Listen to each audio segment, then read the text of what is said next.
Le monde spirituel est aussi réel que le monde dans lequel nous vivons. Il y a autant d'êtres célestes, des anges de Dieu et aussi des anges déchus invisibles autour de nous, qu'il serait impossible de les compter. Et ils interfèrent dans notre quotidien de manière beaucoup plus directe que nous pouvons imaginer.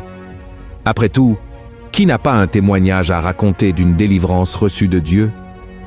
Ce sont certainement les anges du Seigneur qui ont protégé votre vie. En même temps, nous savons que les anges déchus, qui sont en réalité des démons, tourmentent les gens, les entraînent dans les vices, le péché et une vie de destruction. Et bien que cela soit très mystérieux, après tout, nous ne voyons pas souvent les choses qui se passent dans le monde spirituel.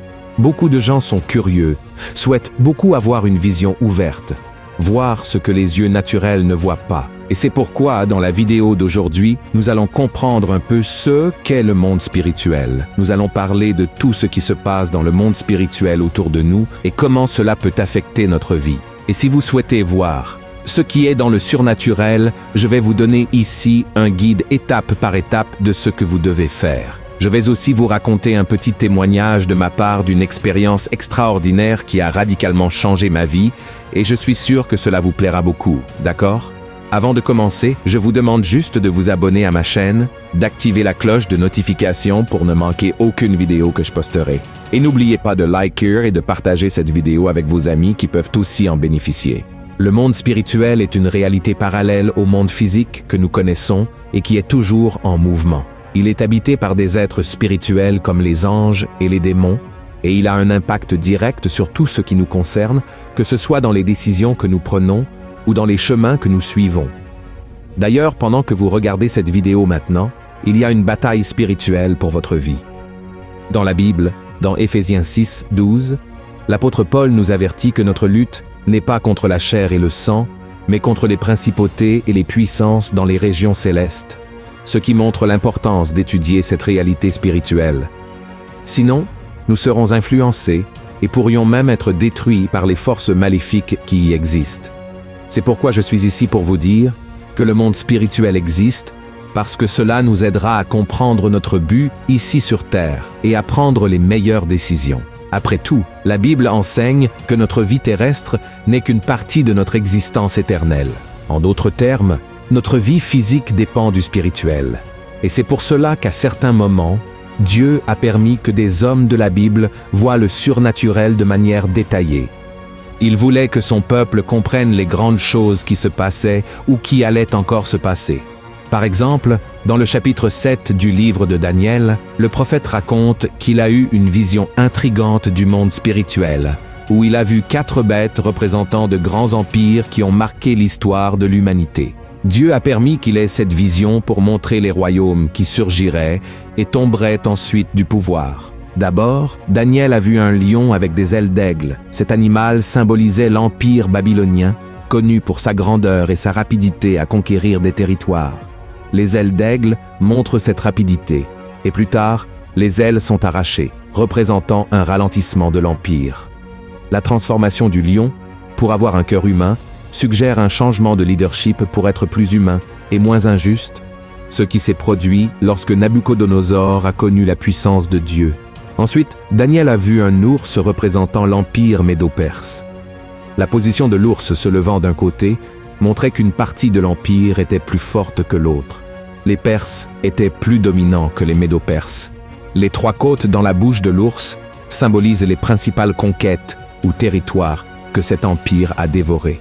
Ensuite, Daniel a vu un léopard avec 4 ailes et 4 têtes. Cette bête était liée à l'empire grec, célèbre pour les rapides conquêtes d'Alexandre le Grand. Les 4 ailes et têtes représentent la vitesse impressionnante des conquêtes et la division de l'empire entre les 4 généraux d'Alexandre. Enfin, Daniel a vu une bête terrible et forte qu'il n'a pas pu distinguer ce que c'était. Cela est très courant parce que dans le monde spirituel, il existe des êtres qui n'existent pas dans notre monde. Cette bête était une représentation de l'Empire romain. Elle avait des dents de fer et 10 cornes, symbolisant la brutalité et la force avec laquelle cet empire écrasait ses adversaires. Ensuite, une petite corne surgissait et disait des choses arrogantes. On croit que cette corne n'est pas encore née et qu'elle pointe vers la naissance de l'Antéchrist. Frères, ces visions de Daniel montrent comment de grandes puissances sont apparues et ont disparu et comment ces événements ont affecté le peuple de Dieu au fil des temps. C'est une partie de la Bible remplie de symboles et de significations. Je sais que ce n'est pas facile de tout comprendre, mais c'était une manière pour Dieu de révéler de manière didactique tout ce qui allait encore se passer. Et en plus de Daniel, d'autres prophètes, comme Ézéchiel, ont également eu l'Esprit de Dieu dans leurs expériences grandioses, merveilleuses. Ézéchiel, par exemple, a eu l'honneur de voir le trône de Dieu avec des détails impressionnants. Il a vu 4 créatures incroyables, chacune avec 4 visages et des ailes, représentant la capacité de Dieu à être partout. Selon la vision, ces créatures sont accompagnées de roues brillantes et pleines d'yeux, qui symbolisent que Dieu voit tout. Et au-dessus de ces créatures, il y a une sorte de plateforme brillante, comme un ciel de cristal. Et sous cette plateforme se trouve le trône de Dieu, qui semble fait d'une pierre précieuse bleue.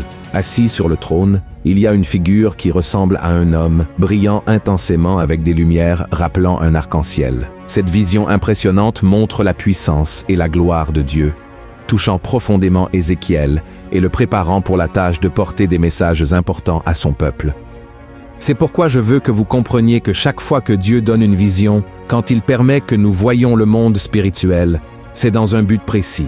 Et quand nous parlons de vision du monde spirituel, nous ne pouvons pas non plus omettre l'apôtre Jean, qui a reçu la vision la plus importante de toutes, celle de la fin des temps, du retour de Jésus, du jugement final et de l'établissement de la Nouvelle Jérusalem.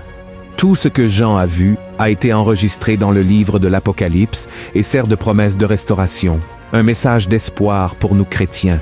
Mais il est important que vous sachiez que les visions spirituelles ne sont pas restées dans le passé. Aujourd'hui encore, de nombreuses personnes voient des choses de ce monde parallèle et leurs témoignages sont percutants.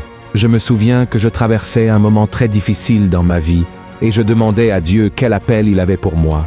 C'est alors que Dieu a utilisé la bouche d'une prophétesse et Dieu a commencé à me parler à travers elle. À ce moment-là, Dieu a dit que je serais pasteur, que je prêcherais à des foules au Brésil et en dehors du Brésil. Et c'est alors qu'un ange est apparu devant moi et c'était la plus belle chose que j'ai jamais vue dans ma vie. Il a mis une couronne sur ma tête et à ce moment-là, Dieu m'a dit que dans cette couronne, il y avait beaucoup et beaucoup de pierres précieuses qui seraient les vies que je gagnerais pour le Seigneur. Frères, ce fut une expérience marquante, et si je n'avais pas été en train de prier en langue à ce moment-là, peut-être que je n'aurais pas supporté. Le don des langues à ce moment-là a servi à m'édifier et à me donner la force de supporter, peut-être, cette grande gloire que j'ai vue.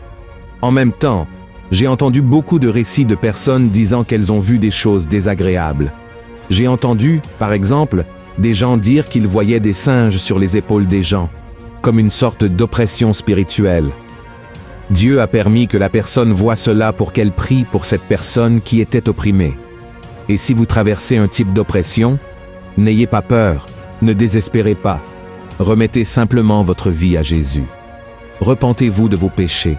Et la Bible dit que Dieu enverra des anges pour protéger ceux qui hériteront du salut. Frères, en outre, il est très courant de voir des gens dire qu'ils ont vu des serpents dans le monde spirituel, des araignées. Tout cela représente le diable. En effet, beaucoup de gens disent qu'ils ont vu des chiens très grands, des chiens féroces, et chaque fois que cela se produit, c'est l'œuvre de l'ennemi, d'accord? Ce n'est pas l'œuvre de Dieu, parce que Dieu est un Dieu de paix, un Dieu d'harmonie, un Dieu qui ne cause ni peur ni panique chez les gens. Et c'est pourquoi je vous ai dit que nous sommes au milieu d'une bataille spirituelle. Nous devons mettre l'armure de Dieu pour nous protéger contre les attaques spirituelles. Et croyez-le ou non, frères, savez-vous qui sont les personnes qui ont ces visions de créatures maléfiques dans le monde spirituel? Ce sont généralement celles qui, dans le passé, ont eu une sorte d'implication avec l'occultisme, le spiritisme, la magie noire et même le saint. Et maintenant, elles se sont converties et marchent avec Christ. Et alors, que se passe-t-il? Dieu profite d'une porte que le diable a ouverte dans le monde spirituel pour cette personne dans le passé, pour qu'elle soit une lumière et une bénédiction dans la vie des autres personnes. Mais il y a une chose qui doit être très claire. Frères, la vision du monde spirituel ne se produit pas tout le temps. Méfiez-vous des gens qui disent voir des anges partout, que Dieu révèle des choses tout le temps, car cela n'arrive pas. Cela n'arrive pas. Nous devons comprendre que lorsque nous lisons dans la Bible quelque chose, un récit spirituel, cela peut avoir eu lieu après une longue période. Lorsque vous lisez le livre des Actes, par exemple, vous voyez Dieu permettre l'apparition d'un ange à Pierre, mais jusqu'à ce que la prochaine vision céleste se produise, généralement des jours, des semaines ou des mois se sont écoulés. Dieu ne se révèle pas tout le temps parce qu'il veut que nous apprenions à agir par la foi, d'accord? Et même si nous voyions toutes les choses dans le monde spirituel, nous serions perdus. Si nous avions la vision spirituelle tout le temps, nous serions perturbés par tant de visions et cela nuirait à nos relations et même à notre marche avec Dieu. Alors ces visions, ces événements ne se produisent pas tous les jours ou sans sens. Par exemple, entre les visions du prophète Daniel et les révélations de l'Apocalypse de Jean, il s'est écoulé des centaines et des centaines d'années. Chaque vision avait un but divin spécifique, souvent quand quelque chose de très important allait se produire, une grande transformation. Donc, comme je vous l'ai dit, faites très attention aux prétendus prophètes, qui disent recevoir une vision du monde spirituel, mais souvent ne sont pas en accord avec la parole de Dieu. Restez ferme dans la parole, ne placez pas votre espoir dans ces choses, ne courez pas après les prophètes. Si Dieu veut vous parler, il enverra cette personne, il connectera votre chemin avec cette personne. Alors restez en paix, et maintenant je veux vous montrer étape par étape comment vous pouvez avoir des visions spirituelles si vous le souhaitez. La première pratique que vous devez avoir dans votre vie est de prier continuellement, prier tout le temps. La Bible raconte que Daniel a prié pendant 21 jours avant de recevoir une vision. Et vous pouvez essayer de faire la même chose. Mais votre objectif ne doit pas être seulement cela. Vous ne devez pas prier pour avoir des visions. Vous devez prier pour avoir une relation plus profonde avec Dieu et une meilleure compréhension de sa volonté. Amen. Ce que vous pouvez faire est un jeûne. Daniel a également jeûné. J'ai également fait un jeûne de 3 jours. Et je ne m'attendais pas à ce que Dieu me révèle mon appel, que je verrais cet ange. C'était merveilleux. Et je vois que c'est grâce au jeûne. Le jeûne est une forme de purification. C'est une manière de vous consacrer davantage et cela vous aide à clarifier votre esprit, votre cœur, vous rendant plus réceptif au message du Seigneur. D'accord? Et enfin, et non des moindres, vous devez étudier la parole. Essayez de lire plus la Bible, essayez de méditer sur la parole du Seigneur jour et nuit, et la Bible dit dans le psaume 1 que lorsque vous faites cela, vous commencez à prospérer dans tous les domaines, et Dieu commence à se révéler à vous de manière très spéciale. D'accord, frères? Et bien que je vous dise que ces visions ne se produisent pas fréquemment, je sais qu'elles se produisent au bon moment, dans le temps de Dieu. Tout cela est pour vous renforcer dans votre marche. Par exemple, vous êtes là au Gethsémani, suant du sang, souffrant énormément, et la Bible dit qu'un ange est apparu et a commencé à le réconforter. De même lorsqu'il a vaincu Satan dans le désert, alors comprenez que Dieu campe toujours les anges autour de vous. Il prend toujours soin de vous, même si vous ne le voyez pas. Comme je l'ai dit, nous, chrétiens, devons vivre par la foi.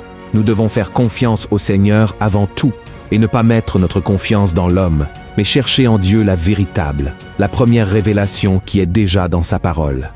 Et à travers la prière, Jésus ouvrira vos yeux et vous fera comprendre tous les chemins et plans qu'il a pour votre vie.